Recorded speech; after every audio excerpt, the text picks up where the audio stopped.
Good afternoon, ladies and gentlemen. Welcome to MMG Limited's 2014 annual results presentations meeting.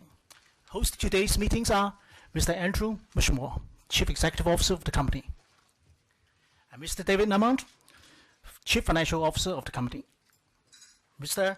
Marcelo Bastos, Chief Operating Officer of the company. In a moment, Andrew will give us a brief overview of the company's performance. This will be followed by further analysis on the financial statistics on operations by David and Marcelo. Now I would like to hand over to Andrew. Thank you very much, and good afternoon to everyone, and welcome to the 2014 annual results briefing here in Hong Kong. I trust many of you have had the chance to read through our results announcement. I think you'll agree it's been a very big year for MMG.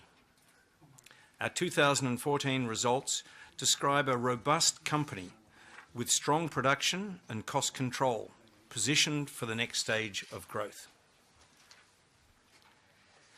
Before I take you through the highlights, may I draw your attention to the important information on page 2 of the presentation and the caution regarding forward-looking statements. I'd like to begin with our first value here at MMG, the safety of our people. We reported a continued long-term improvement in our overall measurement of injuries, our total recordable injury frequency rate. Our lost time injury frequency rate was up slightly on 2014, although still low by industry standards. I caution that these numbers exclude the Las Bambas operations and project.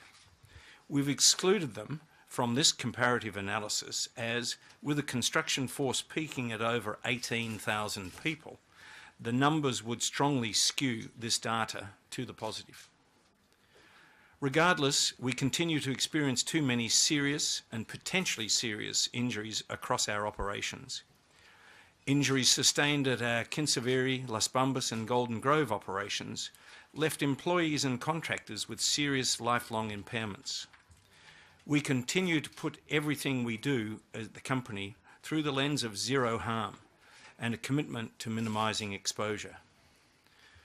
We must continuously learn from our incidents and make our workplaces and our communities safer places to live and work.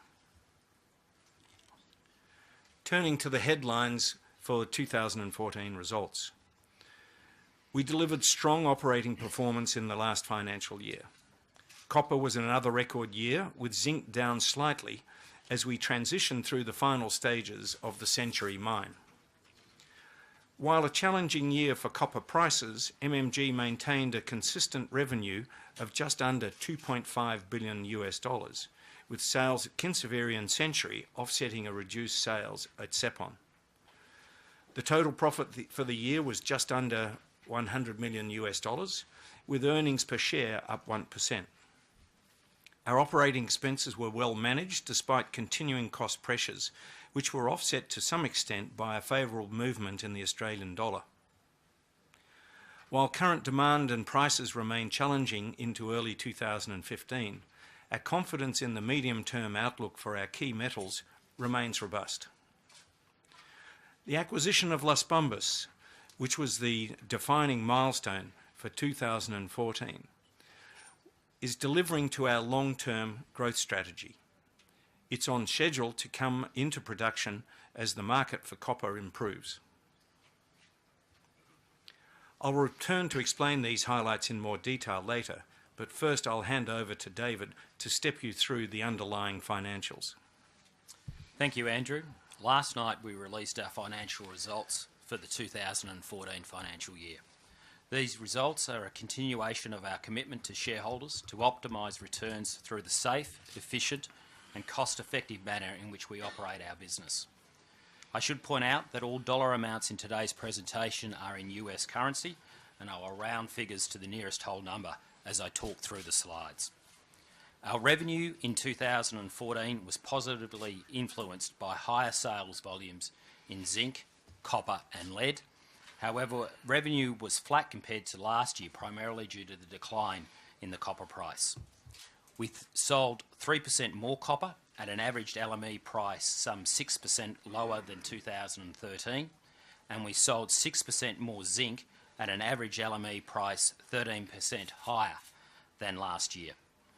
Although our revenue was flat, we reduced our operating expenses by 3%, which resulted in a 4% increase in EBITDA. Our profit at $99 million was a decrease of 19% compared to 2013, with the profit attributable to MMG equity holders at $104 million, in line with 2013.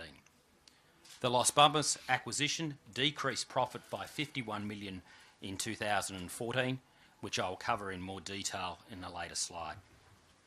Our operations delivered a 20% increase in net operating cash flow for the year, and following the purchase and continued construction of Las Bambas, our investing cash flow totaled just over $3.9 billion. The board has not recommended the payment of a dividend for the year, given our current financial commitments associated with the construction of the Las Bambas project.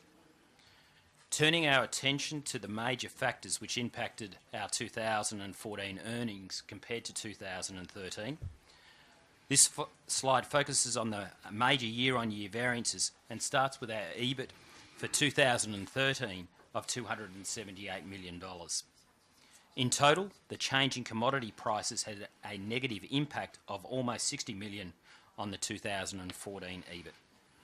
As I mentioned previously, the average price for zinc increased some 13% compared to 2013. This resulted in a positive impact of over $96 million. However, this increase was more than offset by revenue received from the sale of copper, where the average LME price fell 6%, and a $38 million impact from the lower gold, lead and silver prices across the business. I should also point out that this variance is inclusive of the impact of treatment charges and refining charges, which are price related. When you look at the price variance by asset, clearly Century's revenue was impacted by the higher prices given the predominance of zinc sales, but all other sites were negatively impacted. Increased volumes across our business resulted in an increase of almost $70 million compared to 2013.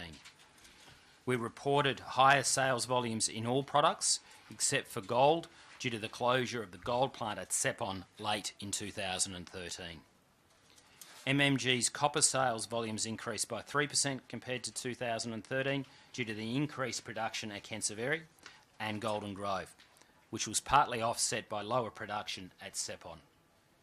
Century and Golden Grove contributed to a 6% increase in zinc volumes compared with 2013, and lead sales volumes increased by 12% due to extra sales out of the lead storage dams at Century. Turning to the major cost variances year on year. In 2014, favourable exchange rate impacts associated with the weaker Australian dollar resulted in a positive $45 million impact to EBIT compared to 2013. Looking at our long-term incentive provisions, which have been reviewed in line with performance metrics for each scheme, in 2014 there was a $7 million increase in provisions, whereas in 2013 we reversed $14 million of provisions, which has resulted in a year-on-year variance of some $21 million. There were a number of cost savings initiatives across the business which contributed to offset the industry-wide cost pressures experienced that are included in the other category on this slide. Some of the key points that I would like to mention are: at Sepon, we reduced operating expenses by over $82 million following the closure of the gold plant in 2013, combined also with improvements in mining efficiencies.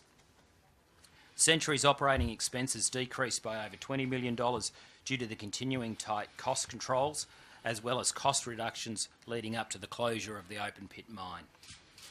At Kinsevere, operating expenses increased by almost $90 million due to additional contractors, employees, consumables and diesel spend required to support the increased production, also combined with the general cost inflationary aspect in the country. And at Golden Grove, operating expenses increased by almost $40 million due to the drawdown of stockpiles and timing of shipments. This was despite a cost reduction of almost $29 million resulting from an operational change of mining and processing lower cost zinc ore compared to the higher cost copper oxide ore in 2013. Depreciation and amortisation was higher, but was in line with the increased volumes produced across the business. Before taking into account the Las Bambas effect, you can see that the 2014 EBIT was slightly higher than the prior year. The costs associated with the integration, acquisition and operation of Las Bambas resulted in an EBIT impact of some negative $42 million. And I should just note that this is in addition, obviously, to the capital that we spent on the project. I want to specifically talk to you about our approach to cost management. You can see on this chart on the right-hand side our historical C1 cost performance across our major assets, and for illustrative purposes we have included the midpoint of the 2015 year's guidance. There are a few key messages I would like you to take away from this chart. Firstly, we are proud of the flat nature of our C1 cost performance. Despite historic mining cost inflations, especially in Australia, our operations have focused on their targets and managed to control spending. In many cases, our operations have been able to do this while improving throughput, meaning they are doing more with less. Secondly, I would like to highlight that the management and accountability of each of our operations. There is no one-off approach to cost management. Our leadership teams continuously think about every dollar that is spent by the business and understand the importance of their contribution, especially in this current operating environment. Lastly, you will notice that our 2015 C1 cost guidance indicates some increases across our operations. There are a couple of reasons for this which Marcelo will touch on later in the presentation. We completed the acquisition of Las Bambas on the 31st of July 2014. Prior to the acquisition, we had secured debt funding via a syndicated facility of Chinese banks and equity through equity contributions of each of the joint venture partners. For MMG, this was in the form of a loan from our major shareholder, China Minmetals. Last year, we drew down sufficient funds to meet the immediate cash flow requirements to complete the acquisition and continue the construction of the project. In 2014, we spent $772 million from the 1st of August on the construction of the project, and we estimate the cost to complete the project to be between $1.9 and $2.4 billion from the 1st of January of this year. As you can see, there is also sufficient debt and equity funding available for us to complete the project. MMG operations generated a cash flow of some $667 million in 2014 compared to $555 million in 2013. Our investing cash flows were impacted by the acquisition of Las Bambas, which resulted in a net cash outflow of $2.9 billion and also expenditure on the project, as I mentioned earlier, of some $772 million for the year. In addition to Las Bambas capital expenditure, the company also invested some $303 million on other development projects and software. Net financing cash flows were $3.4 billion, mainly associated with the financing of Las Bambas. We paid dividends last year to Sepon, to our minority shareholder being the government of Laos, in addition to a final dividend paid to MMG shareholders. This resulted in a net cash inflow of $114 million for the period, taking our cash balance as at the 30th of December 2014 to $251 million. In our results announcement, we provided a gearing ratio for MMG without Las Bambas and reported the holding company of Las Bambas separately. This is consistent with our debt covenants that we have in place. The gearing ratio, which we defined as net debt divided by net debt plus equity, was 0.39 at the end of 2014, and for MMG South America Management Group, or Las Bambas, the gearing ratio was 0.63. Our maturity profile has changed significantly since our previous financial report, as we have drawn down on the Las Bambas facilities. This slide provides an indication of the repayment schedule associated with our current debt facilities and excludes the repayment of our shareholder loan. I would now like to introduce our Chief Operating Officer, Marcelo Bastos, to discuss the performance of our assets in more detail. Thank you, David. As Andrew said in his opening, 2014 was a big year for MMG. We achieved record production in copper, thanks to a strong contribution from Kinsevere and the ongoing strength at Sepon. We delivered to our annual guidance for copper and zinc, with production and cost performance well managed across the company. Cost savings, as David said, and asset utilization are not a new trend at MMG, and we continue to control costs while facing many operational challenges.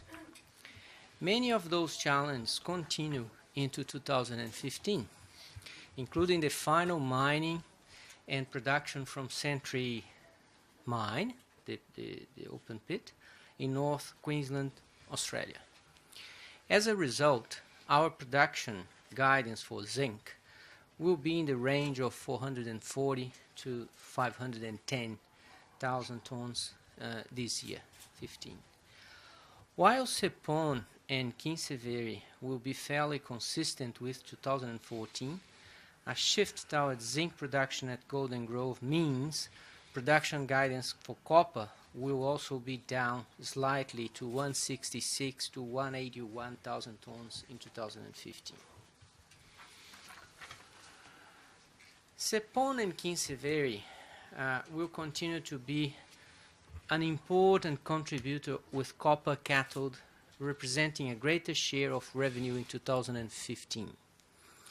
The transition to tougher ores will present ongoing challenge for both sides. At Sepon, the gradual transition from higher grade type 1 ores to more difficult ores to process type 2 will accelerate in 2015.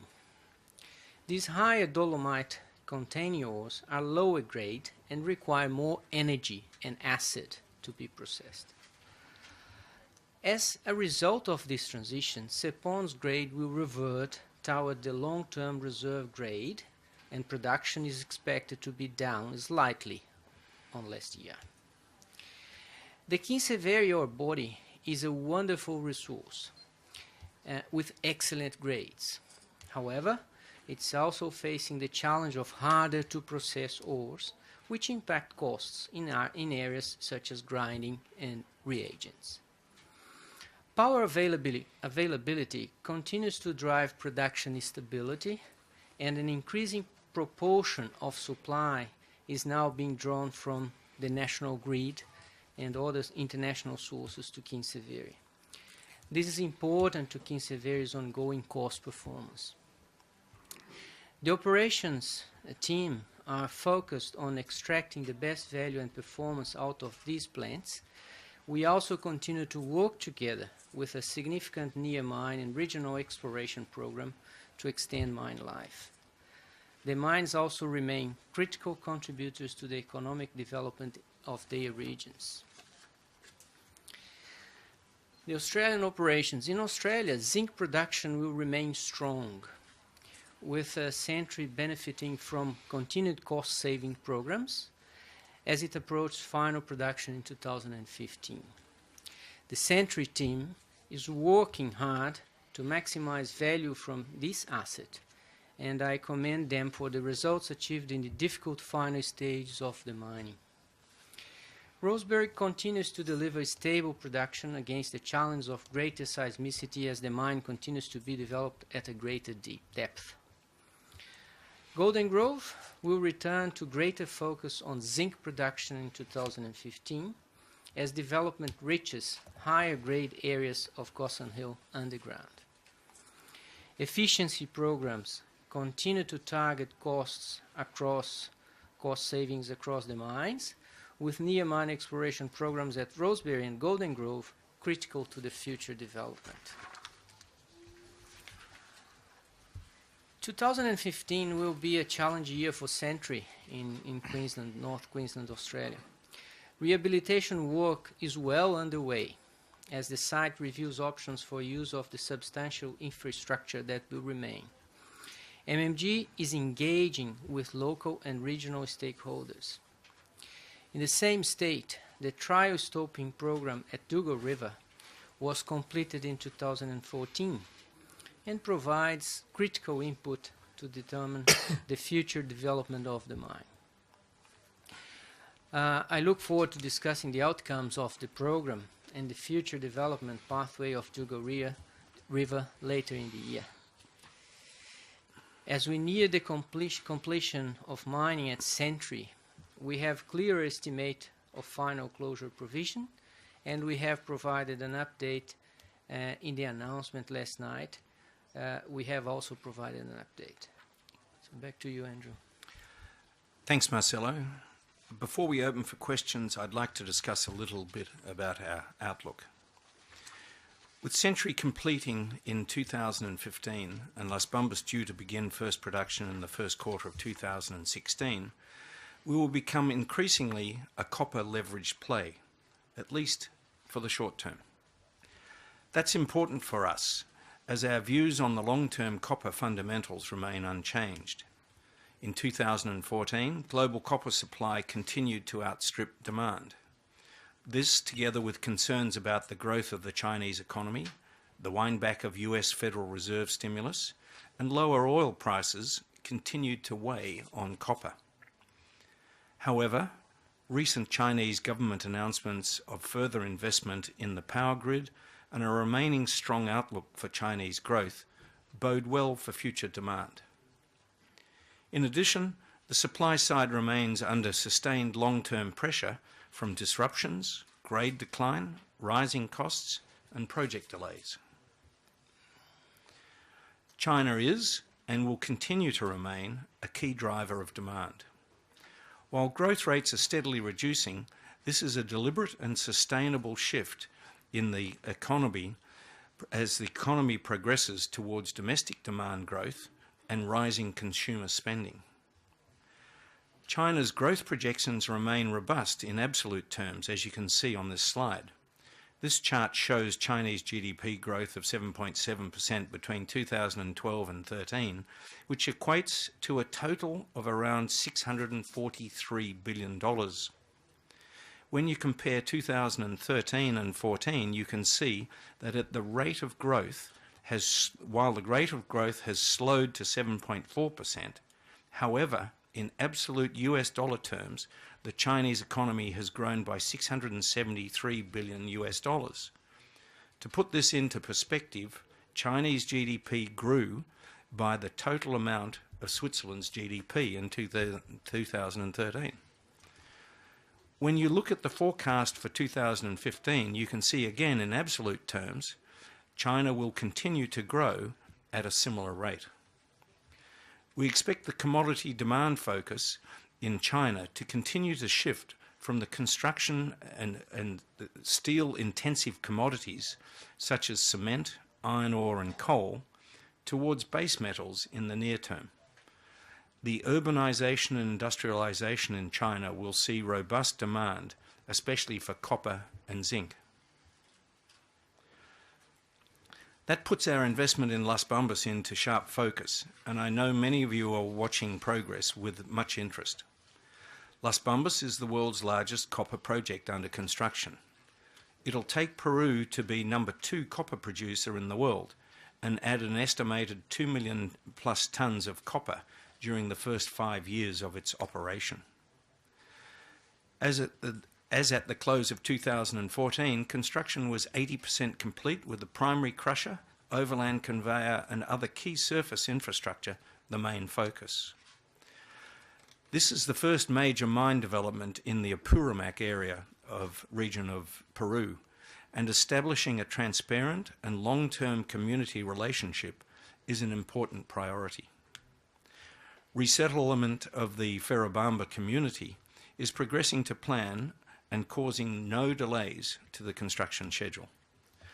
While we've experienced some regional unrest following elections late in 2014, A regional community development program is underway in partnership with the regional and national governments to build long-term and sustainable community benefits. Pre-stripping has commenced in early 2015, and we expect to substantially complete the resettlement of the Ferrobamba township in the first half of this year. The second half of 2015 should see the primary crusher, overland conveyor, concentrator and supporting facilities mechanically complete as we prepare for first concentrate production in the first quarter of 2016. Concentrate logistics will be ready in the first quarter of 2016, with trucking facilities, the first shipment, with trucking facilitating the first shipment to the Matarani port. A potential bimodal train and truck option and supporting infrastructure will be considered as an option for the longer term, but our immediate focus is on delivering to our current schedule and budget. Until then, interim logistics handling will be in place. The Las Bambas construction workforce remains at over 17,000 people, with progress tracking on plan. I look forward to providing further updates during 2015 as we close in on the final stages of the construction for this critical project. 2015 will be another very big year for MMG as we transition to the final stages of, through the final stages of Century and the completion of Las Bambas. While our strategy remains unchanged, our business will go through a fundamental shift, and we will expect to find ourselves on the cusp of significant business growth into 2016. As has been the case from our formation, China is important to our company, important as a customer, supplier, financer, and shareholder. It's an exciting time to be part of this business, and we remain committed and on track to build one of the world's top mid-tier miners by 2020. Thank you for your time this afternoon, and I'd now like to open up for questions. Thank you, Andrew. Thank you for the presentations. Now the floor is open to questions. Should you have any questions, please raise your hand. Yes, please, the gentleman over there. Yeah, hi, it's Daniel Lian from Bank of America Merrill Lynch. I just had a couple of questions on your capex and costs over the next few years. The capex budget for Las Bambas, can you just talk about what kind of contingencies are factored into the capex forecast there? And also, are you expecting any further cash outflows from working capital increase as you ramp up that project, or is that factored into the capex numbers? Secondly, on the provision for the closure of Century, are you guys pretty comfortable with the provision you've made for the Century closure, or do you see any risks of an increase here? And then I guess taking a step back and looking at your kind of significant cash outflows over the next few years, the kind of usual risks around ramping up a large greenfield project, how comfortable are you with your current gearing ratios and the debt maturities, especially the ones you have coming due in 2017? Thank you. That's good. I can pass most of those over to David. The contingencies on the cash outflow in the project. So as we indicated, we've said from the 1st of January, we've got 1.9 to 2.4 of capital that we expect to still spend on Las Bambas. That is a range, and clearly in the range is an element of contingency. What we would say is to date, we're progressing in line with what our expectations are. The project is over 80% completed, so we are in that final stage, and I think we have a good line of sight to what that future capital looks like.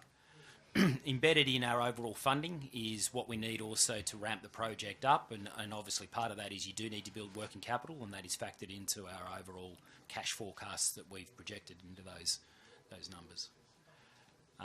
If you then I think your next question was alongside Century. Yep. In relation to Century, you will have seen that we've had a $146 million increase in the provision year on year from December to December. That's not taken lightly, and it is having gone through a more robust process of actually understanding what it will cost to close the mine. Now, obviously, there's an NPV calculation that has to happen from an accounting provision side of things, but we are quite comfortable with the 378 million that we now have US dollars on the balance sheet as a provision. I would say that's, again, US dollars, so ultimately the expenditure on it will be Australian dollar spend, and there may therefore, from an exchange rate side of things, need to be some adjustments that actually occur to the US provision. But in essence, we're comfortable with what we now have on the balance sheet as we've got to that final stage in understanding and working with the community and the government what our obligations are to actually close the site. So quite comfortable in relation to that one. Gearing ratio, as I mentioned in the presentation, we've effectively advised people of our two principal gearing levels, one being the project itself, and that's largely because that is a separate debt facility that we work with our shareholders and joint venture partners around that. The level of gearing, we have always said as a company that if we look to do an acquisition, we would be comfortable to get up to a 70-30% debt to equity ratio. At 68 at the moment for that project, that gives you an indication of where we're at and we're comfortable with. We certainly see that the project has a long life, and I would just flag here that, again, on the debt side of things, you know, we've got a facility that is 7 years and another facility that is in there at 18 years. We have a lot of time, therefore, to repay that, and we certainly believe the cash flow that Los Bambas will produce is adequate to meet the repayment schedule that we have on that. Come back to MMG. MMG certainly, I think, as we have flagged in the past, we do have a shareholder loan which is funding our equity contribution into Los Bambas, and at some point we'll need to look at how do we re-gear the company, but we're under no time pressure to do so. That loan does sit there for 4 years. It was a 4-year loan from the acquisition date, so we have time to assess when is it right to necessarily look to address that. We're conscious of it. At a total company level, we certainly don't feel stressed at the moment under our gearing level, and certainly not from an interest repayable side of things, but it is something that we're focused on. Okay, just just a reminder for the dial-in person, those who join us through the dial-in system. If you want to raise a question, so please press star and one. Okay, sorry, carry on. The gentleman over there. Yep. Yeah, thanks for your comments. Perhaps some detailed items. Do you have any help for us on this year's expectation for depreciation, DD&A, and also what you're looking at? I mean, we can kind of work out some of the numbers, but the finance costs, just to see that at least we're tracking pretty well in our forecasts. Thanks. I assume you want me to do that one too. Certainly, I mean, the biggest impact that will occur on the depreciation and amortisation is that increase in Century's provision. So that will need to come back to the P&L over the remaining production life, which will obviously occur in 2015. So that increase of 146 million will go through in 2015 numbers as we finish the mine. We can't obviously depreciate or amortise that closure provision post-production. So that will flow into this year, 2015. In relation to the other sites, it's very much back to the life of mine side of things. We're giving you an indication of where we are on capital, and obviously that side of things will get expensed, but there's nothing in that area at this stage that is abnormal. Obviously it links back to where are we in the overall reserve and resource, and we do bring the items to account based on a unit of production, which is standard across the industry. So I think that's fairly straightforward in that regard. Sorry, your second question? Financing costs. Again, on the financing side of things, anything linked to Los Bambas is capitalised, which is the normal.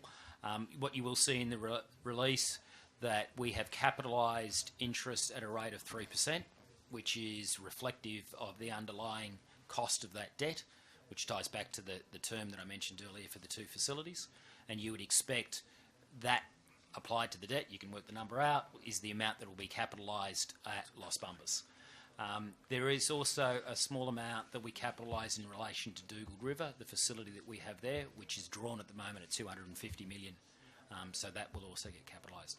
Outside of that, you wouldn't expect much shift year on year in the overall cost of financing, with one caveat on that, which is we are largely floating in our interest rate, so it'll depend a little bit what the underlying LIBOR does. The next question? Yes, Eric?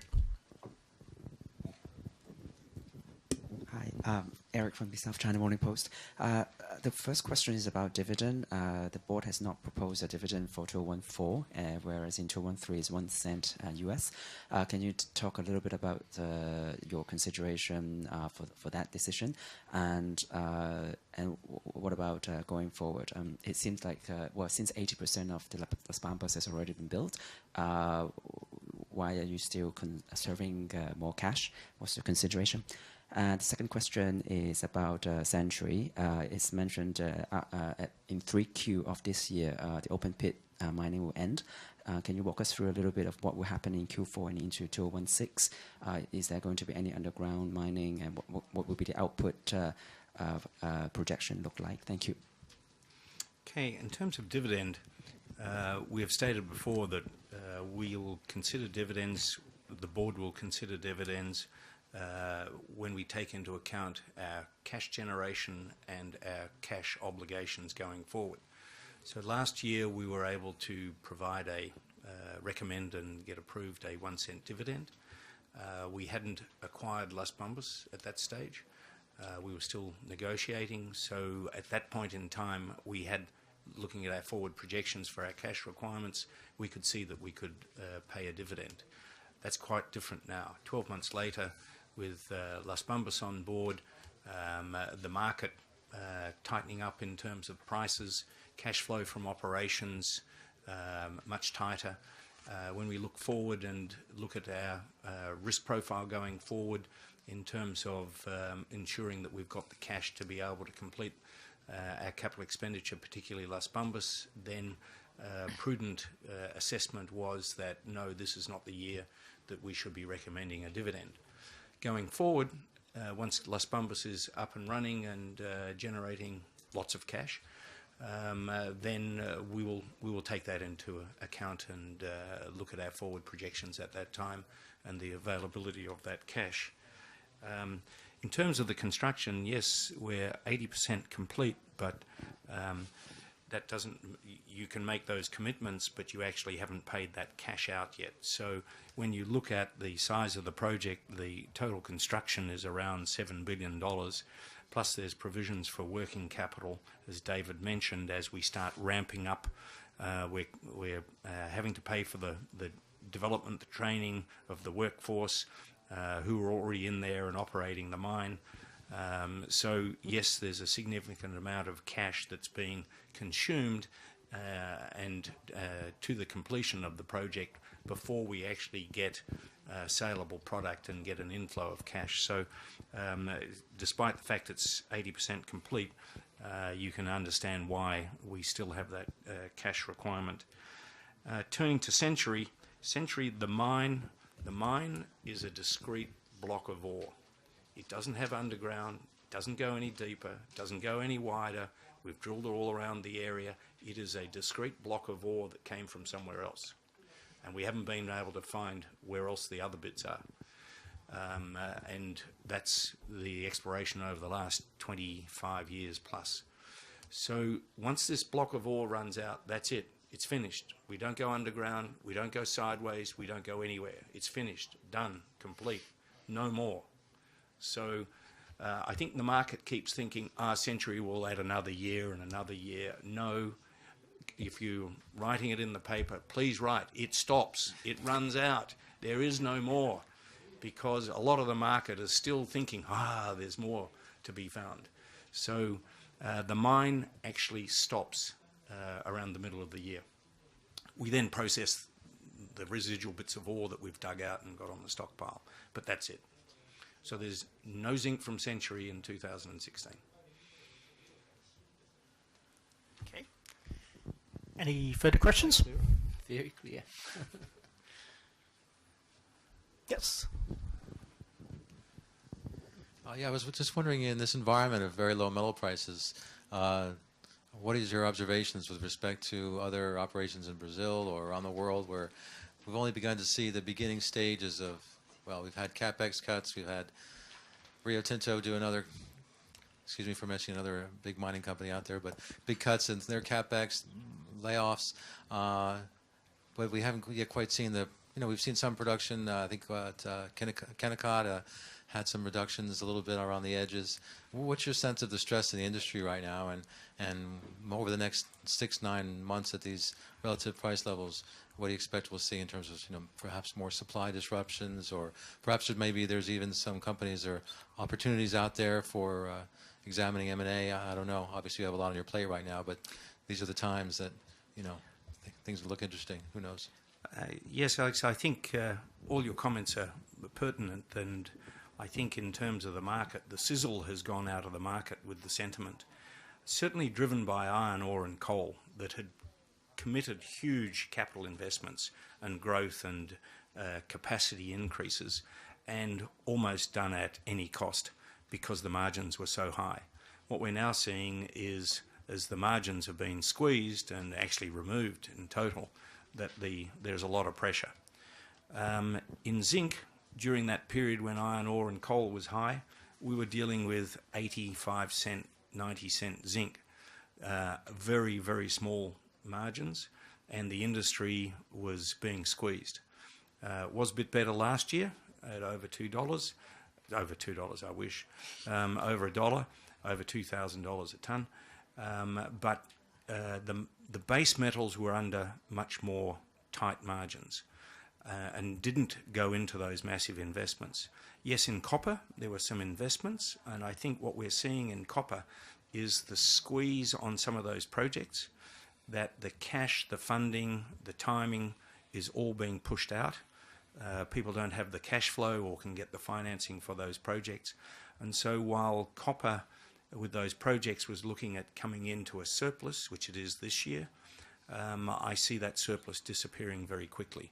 You can list, and I shouldn't list the names of the companies, but a number of companies have had issues with production hiccups and lowering grades and getting deeper, and their costs obviously going up and their margins, particularly at the moment, being squeezed. So yes, I think the production levels we could see being tighter. When they look at would they shut down, I doubt it, because they will look at their marginal cash cost and they'll say, I don't make a profit, I make a loss, but I make a little bit of cash. And while I'm making a little bit of cash, I'll stay open. So I think it is an interesting period. As I say, it takes the sizzle out of the market. I think people's expectations on valuations are lowering. And if you've got cash, then it's probably a good time to be looking around. But the issue is, just because you've got cash and you might like the good-looking operation over there, doesn't mean it's for sale.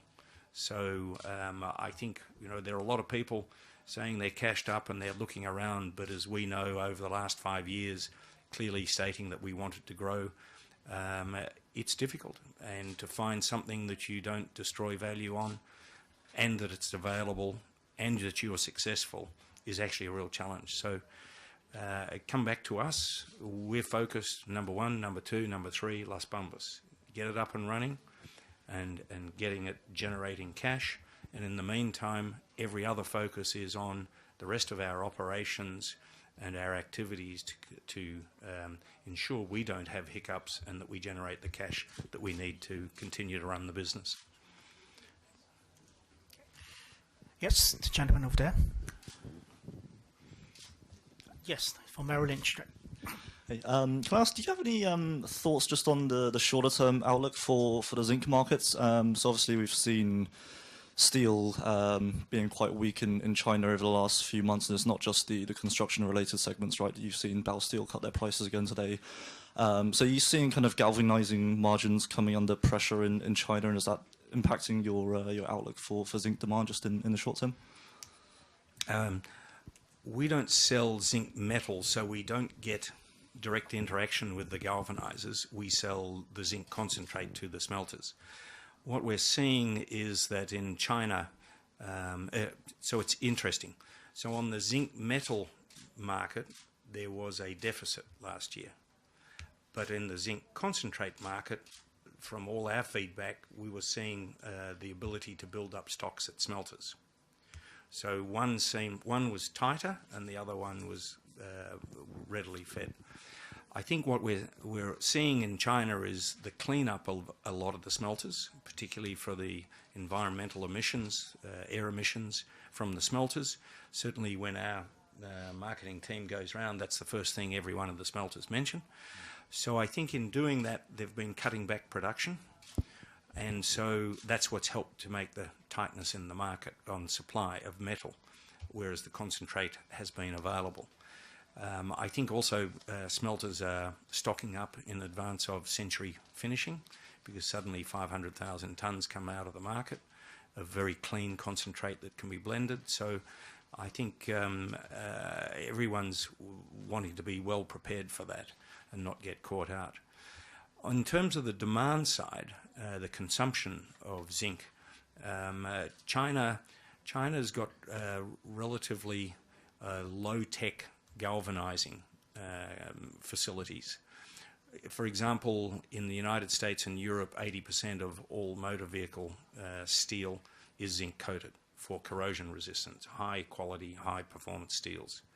In China, the number is 20%. And we're starting to see that with vehicles being called back because of the corrosion after 3 to 5 years, the rusting of the cars.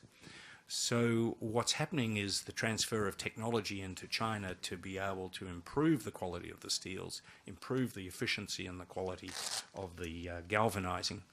And that's where we're seeing some increase in the demand for the actual zinc units. Even though the steel might be the steady rate, this is actually using more of the zinc on that steel for corrosion resistance. So that's where, again, we see it quite positive, and with a 7% GDP growth rate, we would expect to see zinc demand in China running at 6% growth rate. And zinc in China is about 45–50% of the world's consumption. So there's a significant component that has an impact on.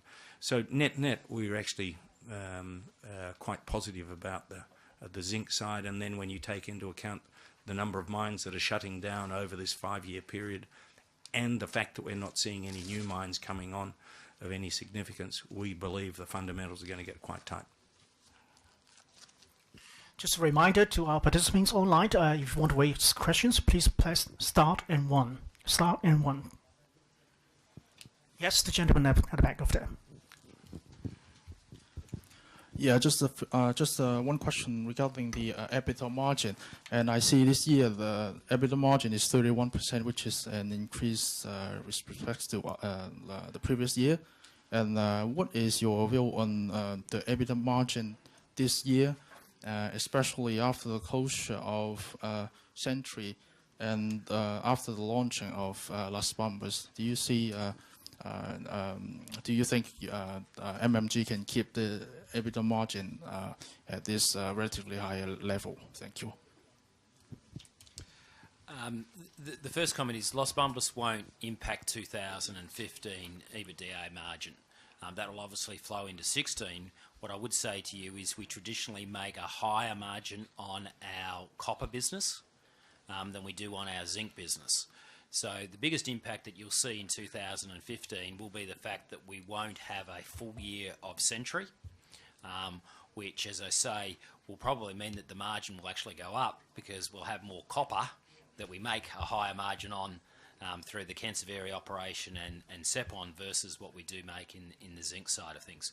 Having said all of that, if you could get a crystal ball out and predict the copper price and the zinc price, then that's really going to be the biggest driver that we would see to the EBITDA margin. What we're committing to is what we can do on our cash position for costs, our C1 cash costs, and we've given the guidance in accordance with the production that we see for that. But ultimately, the bigger driver at the end of any EBITDA margin is the top line. And as you could see from 2014 results, that was the biggest impact that we actually had across the board. So we were able to grow the EBITDA by actually the cash management with no help from the external market pricing. So mix will play a large effect. More copper will mean the margin will go up. A copper price around $3 would mean that it would go up even more. So the bigger driver will be just, you know, what we see ultimately in prices. Yes. Yes. I was looking at the time, make sure we don't exceed your hour of. Generally, sometimes I've seen half an hour conference calls at Chinese meetings, so I'm grateful for the time to ask a third question. Outside of this environment we're in, where CapEx carefully is being very careful. If you looked at like Kinsevere and Sepon, so the question was looking at the challenges of the ores. I guess this is now a gradual move into those ores, so it's not like we're going to move out of that ore type in another few years. I guess that's my assumption. We're kind of into transitioning into type 2 now for the duration of the operations. So assuming that's the case, in another year or two, when CapEx loosens up a bit, would you be in a position to envision some investments to help ameliorate some of these ore transitions? For example, maybe like a flotation grind at Sepon or something else at Kinsevere for the black shales. Maybe you can just walk us through how, are we clearly in that type 2 and then how you manage that over the next few years? Does it continue to get a little bit worse or can you stabilize it? Thank you. Yep. We are clearly in this stage 2, in the type 2 ore. We have been since last year. So it's something that we have been gradually working on. And we have done some investments in the plant to face that. And we have studies ongoing what else we can do. But the main thing that we learned a lot along last year was how to manage the current plant that we have and to mix this type 2 ore with type 1 ore and to build stability. If you look the profile of our production last year in Sepon, you can see that we had more hiccups in the middle of the year than by the end of the year. So the adjustments that we have done, they have been able to do that. On the other hand, we talked before, on the acid consumption and that stuff, it's more difficult. That's why we highlight a unit cost that's a bit higher, because we don't see much that we can do at this stage to reduce that. So Sepon, yes, we are in type 2. We are not moving to type 2. We are in type 2 and working on how to treat it. On the Kinsevere side, well, you mentioned black shale. Black shale is something that we think we can manage. It's more other phases and other stages of the mine that give us some different ores that we are preparing to. But it's still early stages if you compare with Sepon situation. Sepon, we are much more in truly the type 2. Kinsevere is a transitioning that will happen. So that's why we don't see in our guidance much bigger impact in Kinsevere, but a reasonable impact in Sepon. Any further questions?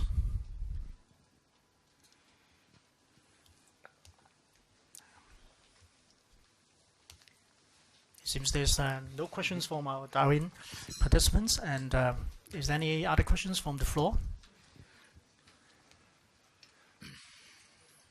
No, if there's no further questions, thank you very much for joining us today. And thank you, gentlemen, for the presentations. Good. Thank you.